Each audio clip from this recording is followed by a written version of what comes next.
꼭 치료를 받아야 되는 시기나 증상 어떤 것들이 있을까요? 다른 것보다 오십견 환자분들이 공통적으로 말씀하시는 게 있어요. 그게 뭐냐면 1, 2년 지나면 좋아질 거예요라는 말이거든요. 실제로 우리가 그런 얘기를 많이 듣죠. 그 말이 일부는 맞습니다. 그게 어떤 뜻이냐면 1, 2년이 지나고 나면 통증은 많이 줄어요.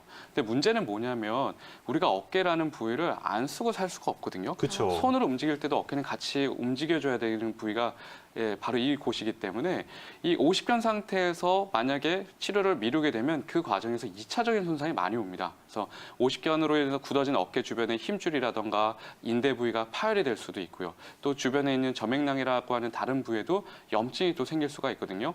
결국은 그런 부분들이 남아서 오십견의 후유증을 만들게 됩니다. 그래서 1, 2년 지났을 때 통증은 많이 줄었을지는 몰라도 환자분이 이상하게 팔을 정상적으로 다 올리지 못한다거나 아니면 예전에는 가능했던 운동 동작들이 이제는 더 이상 되지 않는 이런 후유장애가 남을 수 있기 때문에 오십견도 분명히 치료를 해야 되는 질환이면 분명합니다.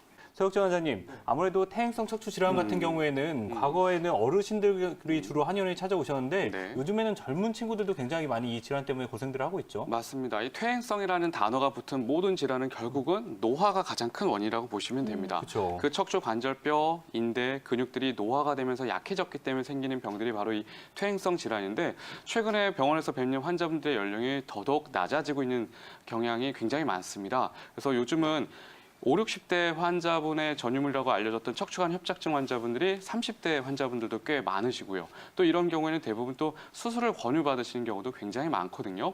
그런데 제가 허리 통증 때문에 고생하시는 분들에게 있어서 이 말씀을 꼭 드리고 싶은데요. 이게 일단은 수술이 정답이 꼭 아니거든요.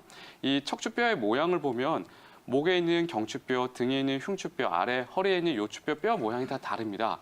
모양이 다른 이유는 각각의 기능이나 역할이 다르기 때문인데요. 허리뼈인 요추 같은 경우는 이 허리가 앞뒤로 잘 움직이게끔 뼈 모양이 생기게 되어 있습니다. 이 얘기는 무슨 뜻이냐면 허리에 뭔가 심각한 문제가 생기게 되면 이 환자분에 있어서는 허리를 앞으로 굽힐 때 통증이 심하거나 거꾸로 허리를 뒤로 젖힐 때 통증이 심할 수 있다는 거거든요.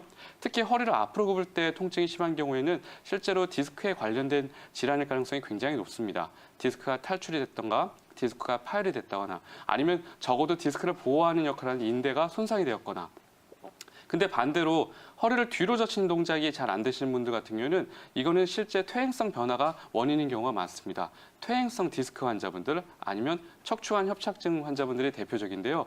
이 환자분들은 앞으로 숙이는 데는 전혀 문제가 없지만 뒤로 젖히는 거는 굉장히 어려움을 겪는 경우가 많아요.